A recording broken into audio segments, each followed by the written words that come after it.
Hi மக்களே, அனைவருக்கும் காலை வணக்கம். எல்லாம் எப்படி இருக்கீங்க? நல்லா இருக்கீங்களா? உங்கள் எடப்பாடி சத்யா. இன்றைக்கி ஒரு சின்ன ரெக்வெஸ்ட் சொல்ல போகிறேன். அது என்னன்னா, நம்ம பேரண்ட்ஸுங்களை பற்றி. சரியா? இன்றைக்கி நம்ம பேரண்ட்ஸுங்க நம்ம பிள்ளைங்களுக்கு எது கேட்டாலும் வாங்கி தராங்க இல்லையா? அதனால் நீங்கள் என்ன செய்யணுன்னா, நம்ம அப்பா அம்மாவை அவங்க மனசை புரிஞ்சுக்கிட்டு அவங்களுக்கும் ஏற்ற மாதிரி நம்ம நடக்கணும் இல்லையா? அது இப்போ அப்பா சாப்பிட்டுட்டு இருக்கிறாங்கன்னு வச்சுக்கோங்க. அம்மா ஏதோ ஒரு வேலையாக இருக்காங்க. இப்போ அப்பா சொல்லுவாங்க, ஏம்மாங்க வாம்மா,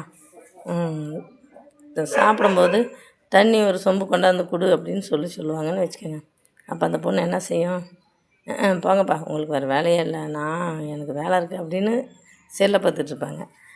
அப்பா மனசு என்ன பண்ண, என்னடா ஒரு தண்ணி கூட கேட்டால் மொந்து கொடுக்க மாட்டேங்குது இந்த பொண்ணு அப்படின்னு சொல்லி சங்கடமாக நினைப்பாங்க இல்லையா? அதுக்கு சொல்கிறது என்னென்னா, அப்பா சொன்னால் கேட்கணும். சரி தண்ணி தானே அப்படின்னு சொல்லி மொண்டுக்கிட்டு கொடுத்து அவங்கள சந்தோஷப்படுத்தணும். அவங்களையும் நல்லபடியாக அப்பா அம்மா சொன்னால் வேலைங்கெல்லாம் கேட்கணும். அப்போ தான் அவங்களுக்கும் நம்ம பிள்ளைங்க பரவாயில்ல, நம்ம சொன்னபடி கேட்குறாங்க அப்படின்னு சொல்லி அவங்களுக்கு ஒரு சந்தோஷங்கள் இருக்கும். அதனால தான் சொல்லிக்கிறது, பேரண்ட்ஸுங்க எப்போவுமே வேலை வச்சாங்கன்னா தயவுசெய்து பிள்ளைங்கெல்லாம் கேட்கணும். அவங்க இல்லைன்னா நம்ம இல்லைல்ல.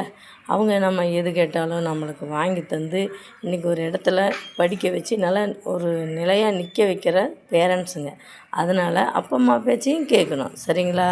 இந்த வீடியோ பிடிச்சிருந்தா லைக் போடுங்க, சப்ஸ்கிரைப் பண்ணுங்கள் மக்களே. நீங்கள் எல்லோரும் பார்க்குறீங்க, நல்லபடியாக சப்ஸ்கிரைப் பண்ணுங்கள் மக்களே. நாங்களும் ஒரு யூடியூப்பர் ஆகணும்னு பல கனவுகள் இருக்குது. கண்டிப்பாக நீங்கள் சப்ஸ்கிரைப் பண்ணுவீங்கன்னு நம்பிக்கையோடு இருக்கிறோம். பாய் மக்களே.